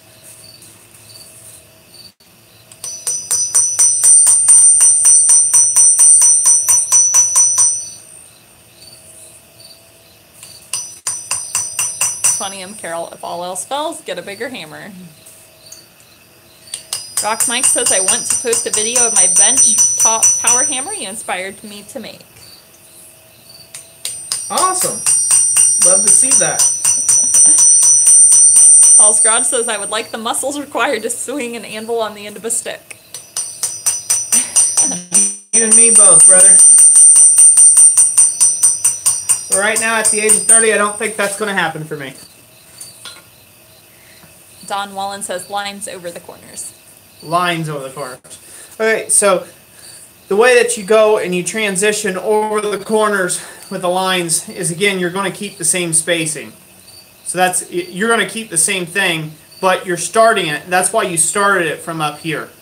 You start it from this facet, and you did your spacing from that facet. So as we came across here, if it's equal enough that it can be divided up enough in those equal parts, that might be something you look at. But now when we come here, we're just going to start again at this corner and go all the way across. And the same thing here. The important thing is, it's not the number of lines you have in this space here. That doesn't really matter. It's a roping. It's not going to, like, you don't have to worry about these lines being perfectly centered, like every line matching up with the other line on the other side type thing. You want them to be reasonably the same amount or quantity of lines. You don't want a bunch of little lines here and a bunch of wide gaps here. But it won't technically matter, so to speak, when it comes down to it, because this is meant to look like a cord that has been wrapped around this. So It's okay if it looks a little out of place, because that's kind of what it's supposed to do. Now, you don't want to go sloppy with it. Like I said, you don't want to have like big, wide spacing here and really narrow spacing over here, because that will look goofy, and that will kind of ruin the effect of what you're doing. But I'll just show you that real quick going across this corner just because it's easy to do. This is a first pass, by the way. This is just roughing in the lines, so this way, you know, I have something to follow later on with my other tools, butcher tools. And most likely I'm going to make a concaved butcher tool to do some of these lines here. Just because I've been saying I've been needing to do that forever. And I actually had Mr. Tom Latney himself watch one of my videos there the other day. It was on one of my chasing things, and I was like, uh-oh, the master is in the house. It's like getting your work graded. Yeah, it's like having my work graded. I'm like, I hope I said everything correctly in that video. It was chased roping video. I did a video several months back, wasn't it? Almost a year ago yeah, now. It was a year. Yeah, it was a year ago. A little over a year ago now. Yep. I did one on chased roping, how to do chased roping. Very similar to what I'm doing here, and kind of my method of doing it. Mentioned a few parts about Tom's, and he had contacted me, and he pointed out a few places that I could improve. Like one of those things. He's yeah, Tom's a real good guy. Love the guy to pieces. So can't say enough. Oh, and Don Wallen said, I was thinking about burrs on the corners. Burrs on the corner. Yeah, would you get a burr on the corner? No. Because it's not wrapping across the corner. Yeah, since it's not really wrapping across the corner, you're not going to get a burr on there. You're basically skipping the corner. The corner joint itself is going to be a skip point. You're going to skip that and go right on down the road there. I hope I'm answering the question correctly. If I'm not, you just keep commenting there, and I'll try to answer it the best I can. 20M Carol says, never too late, Roy. I've lost 80 pounds over the last year and have gotten back into weightlifting. Yep, I've got a plan to do that. Well, for those of you who don't know, I used to be 60 pounds heavier than what I am right now. And I started doing Avocare supplement system type stuff, a little diet type deal. And I did real good on that for about a year and a half, hon? Yeah. I did that for about a year and a half. I dropped in total of 74 pounds. And so I'm back up about 20 of those pounds. 25 of those pounds now. So I would like to drop those 25 pounds back down to where I once was. He says, keto diet here, my friend. Paul's Garage says, I lost 50 pounds since January myself. I didn't get back into weightlifting, though, because I've never been into weightlifting. It's an addicting thing when you get started at it. You know, really, one of the things is time for me. So, you know, time and money. Any dieting you do or any exercise routine, it's going to take one or two things from you, or both. Time and money. And so, you know, your grocery bill goes up when you want to eat healthy. Usually, because fresh fruits and veggies are not exactly cheap to buy. Then if you try to go organic with it too on top of it, then you're really asking for a money drain. So it takes money from you, and it also takes time. You know, it takes time. A lot of people, they get into these spring weight loss things, and then they give it up. And the reason why is because those six-pack abs don't develop overnight, right? But that kegger can. one good trip to Texas Roadhouse and you can have a kegger, no problem. But getting a nice little 6 or 8 pack, you've got to work for a year or better at it, consistently, daily. Unless you're just blessed with the body of a Greek god, that some people are. It seems like they came out of the womb looking like Arnold Schwarzenegger and can eat anything they want, which is not most people.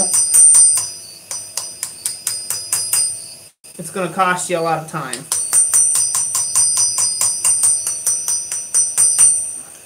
So one of the things I'm looking forward to getting back to, and I'll be starting this in September, is running. I used to do quite a bit of running, about 4 miles every day. So I look forward to getting back to that. So there you guys can see that develop. Get up close.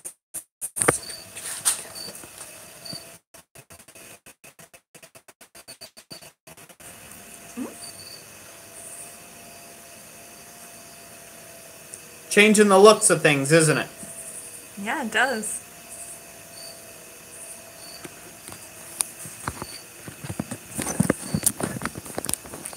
And then for the other side, we just do the same thing. We mark out our layout lines, and we go to town. So we just go from the corner. What's up? Oh, so say, Paul's Garage said he does keto diet and intermittent fasting here too. And then he said, check out intermittent fasting. It takes no extra time or money. You just skip meals. It's the best I'm too busy kind of diet. My brother does some of that. He was real big on the intermittent fasting thing. But I like meals. But you're right. Starvation is always the best diet. Lower calories. You don't have to worry about the calorie persuasion, do you? Billy T says, I'm finding what y'all are losing. Now, I will tell you this. I feel way better now than what I did, 60 pounds heavier than what I am right now. Well, 40 pounds heavier than what I am right now. Really helps to lose weight.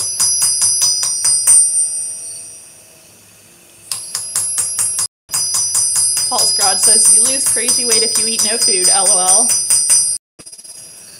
Yeah. You go beast mode. Brings you to a new level of hangry, though. Yeah. Hungry, angry. That's okay, that makes sense now. I was like, what's hangry? 20M Carol says, just cut your carbs, Roy. Same here, my knees don't hurt like they used to.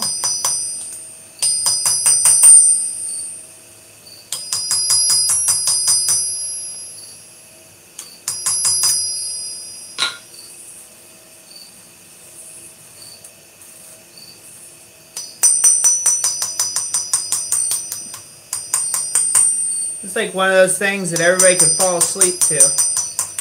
We're down to 13, so I don't know, maybe they were dropping off. I think they are. We only have 13 dedicated people. I'm ready for bed.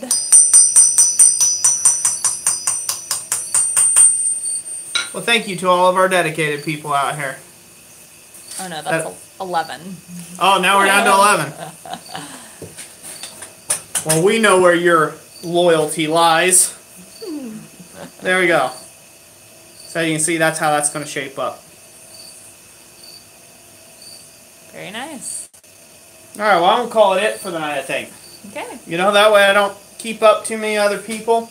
I do want to, however, just say thank you for everybody wanting to come and watch this evening.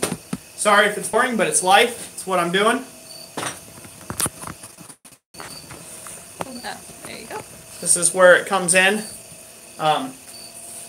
You know, if you ever do decide that you want to do this professionally, this is a good point to point this out. Blacksmithing isn't all just about forging. A lot of the work comes in the finish work. It all comes down to the finish work. It's those fine details.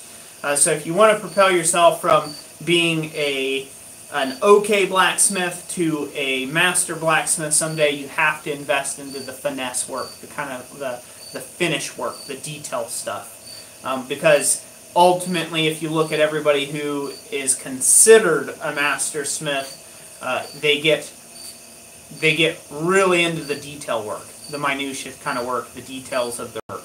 Not only are they good at forging and forging cleanly and to dimension, but they set themselves up to win at the finishing table. So going to the bench and doing bench work. Basically what I'm doing here on Olga is bench work. You know, just coming along and putting in these lines and doing all this chisel work and high-end decorative work, engraving and things like that. It just sets you up. It sets you up to do better and better and better work. So, you know, if you're going to do it as a profession, eventually you have to get away from the rusty, crusty ironwork that just comes out straight out of the forge and then just straight online. You have to kind of focus on finishing work at some point in time. And it's one of those things you have to develop your own style and kind of your own techniques, learn techniques from other guys and other blacksmiths, and then, you know, other guys and gals in the blacksmithing world. So, just so I don't sound sexist there for a second. Because I know somebody will call me on that. But learn as much as you can from other people, adapt some of their techniques, and then develop your own personal style. And it'll take you pretty far in the craft. Everything that I've done here, including all the tools that I've made, still haven't violated the laws, basically, of blacksmithing. There's still the 7 fundamentals of blacksmithing applied, basically. And 5 different hammer techniques. It looks more advanced than what it really is. You know, it just takes practice and time. And you can do the same exact thing. So if you wanted to make a 30-pound sledge tomorrow, go out, get yourself a 37-pound chunk of steel to start with, and then make up a bunch of tooling and tongs and things like that, and you can make one. Just got to figure it out, you know, just figure it out. But it's really not that difficult. Somebody make a comment, a funny. Oh, yeah. Jessica laughed and I chuckled there. did start chuckling. 20M Carol said, Master Smith, ... I'm barely a pimple on an apprentice right now, LOL. I'm stealing that one. Oh, yeah. I'm not even a pimple on an apprentice. I like that. That is a good one. I think that's the funniest comment of the stream. Congratulations. What did they win? Nada. But great. That's a great comment. Love it. Oh, but yeah. So yeah, thank you all for joining us. Give you one last little update for all those that weren't in the stream on Wednesday night. Things are progressing along well here. After I get this hammer out the door, is going to be the kind of the big deal. Once I get this hammer out the door, things are going to go back a little bit more towards normal. I have a bunch of other jobs. I've got a large copper wall cross I got to make. I've got some other copper work I've got to make. Excuse me. Fireplace frame I've got to make. And I forget, there's a few other jobs that are still kind of like hanging out there in the balance that I'm working on and quoting on right now. So, but it's good. There's a lot of good things that come in here. There's a build. I'll be building before long. It'll be sometime this winter. I'll be working on building me a new power hammer. So I plan on doing a bit of a build series on that. I'll definitely have plans for it as well. What else? Yeah, I talked a little bit about how I'm going to do my videos in the future. I'm going to do some condensed videos, basically action-packed, kind of jammed full of information for you. So that way we can kind of hit that YouTube sweet spot for people so we don't take a lot of your time.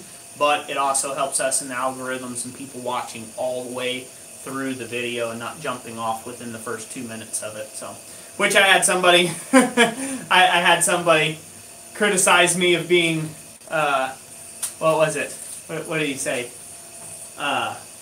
Boastful, or what was it? Prideful. And he only watched a minute of my video live stream from Wednesday night. So I told you that was going to happen. And he admitted it too. Yeah, and he admitted it too, that he only watched like 1 minute. He's like, well, maybe you stopped after that. And I'm like, block. So, that's how I end fights on my channel. Block button. Block button. You now are on the outside looking in, so. But I actually have a video coming about that, it's one that talks about my failures and things like that, and if you feel like you've been blocked unfairly so, to basically email me. Leave a comment. Yes, that's mean. She's the vicious one, right there. That's the way to go. For the inside joke, for people who don't get it, you can't leave a comment once you're blocked. So that's what it is. Or if they, I don't know if it doesn't allow them, or if it just disappears into the black hole. No, it doesn't allow them to leave a comment. Okay. It says you're no longer allowed to leave comments on this video. Okay. Yeah. So if you're on the outside looking in, so. Email me, ChristCenterForge@gmail.com with all your hate and comments. If it's hate, I'll block you there too. The one person who always gives us the thumb down. Yep, we always get one of those, so. Why don't we flip this around so we can see their comments, Yeah. Sugar? See if there's anybody. Jess is brutal tonight. Yep, Jessica Savage. Is that what they call it? Savage. Savage. Get you turned around. There you are. Yeah, no, it's a little dark. Ah! Touching the camera again, messing it up. Mike G, good stream. Have a great night. You too, bud. Yep. God bless you all. So, yeah, thank you everybody for being part of this. Yeah, everybody's commenting on it. That's hilarious. So, hey, Sable Wolf. Yep, you're just coming back in at the end of the stream here. So, we're getting ready to get off. A lot of people jumped off early, huh? Yeah. Yep, everybody failed out here. So, thank you everybody who supported us in the stream tonight. Thank you all for being here. Thank you, Paul's Garage, for being here. Again, thank you. You guys are awesome. I really do appreciate every last one of you. Yeah, I know the streams have been kind of boring here lately. Just me yammering on while I'm doing my day-to-day work. But I hope that it has been very informative nonetheless. We do try to do that. And just go more about the content. The content strategy will still be informative. It'll just be shorter formatted. Just so this way it is, one, easier for me to shoot and film and produce, and two, it will allow me to do other things that I want to do towards the teaching side of things and larger projects versus putting out 2 20-minute videos a day, 7 days a week. It catches up, and I want to focus on the quality thereof of the content more than the quantity now that I have the quantity. So basically, we've done the quantity.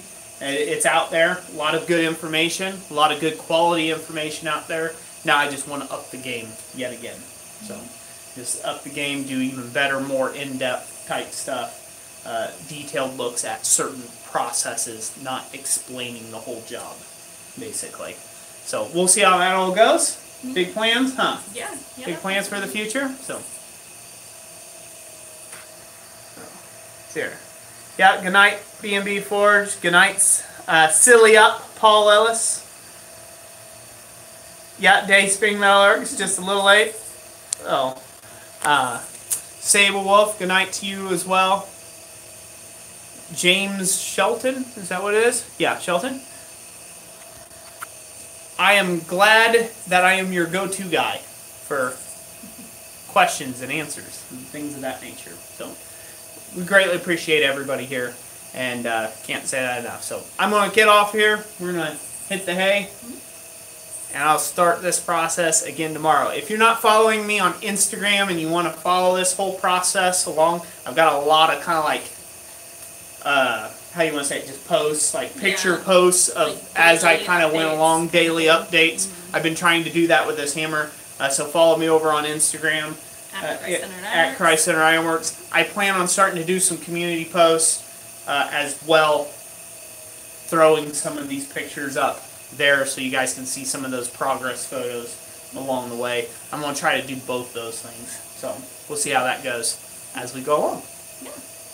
All right. Well, without further ado, God bless you all. You all have a wonderful evening. Thank you all once again for so much for being here. And we'll catch you on the next one, right? Good night. So, good night, everybody. Bye. Be blessed. We'll see you next week.